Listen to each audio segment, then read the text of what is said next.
High.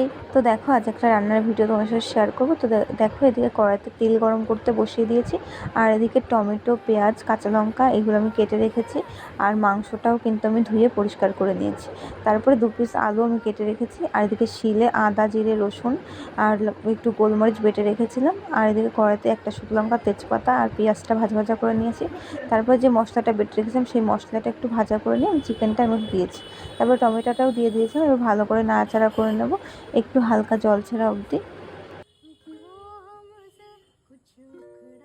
তো এদিকে দেখো আলুটা যেহেতু আমি ভাজিনি, তো কাঁচা আলুটা কিন্তু আমি মাংসের মধ্যে কষানোর মধ্যে আগে থাকতে দিয়ে দিলাম, যাতে আলুটা ভালো মতো সেদ্ধ হয় ভিতর থেকে, আর মাংসের যে মশলাটা সেটাও যেন ভালোভাবে ঢুকে যায়।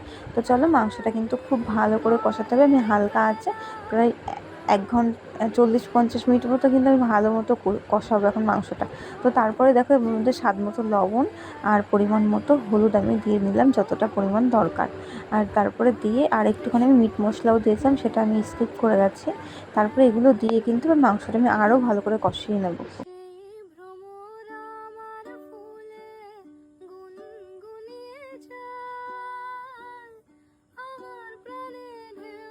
তো দেখতেই পাচ্ছ মাংসটা কিন্তু আমার ভালো মতো কষানো হয়ে গেছে, মাংস থেকে অনেকটাই তেল ছেড়েছে, আর কালারটাও কিন্তু খুব সুন্দর এসেছে।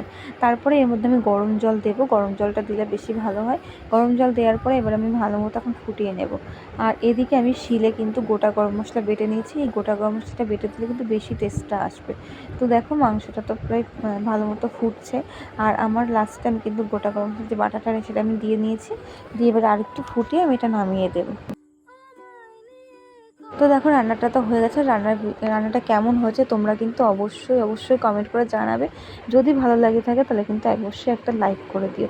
তো চলো টাটা, সবাই খুব ভালো থেকো, সুস্থ থেকো, টাটা।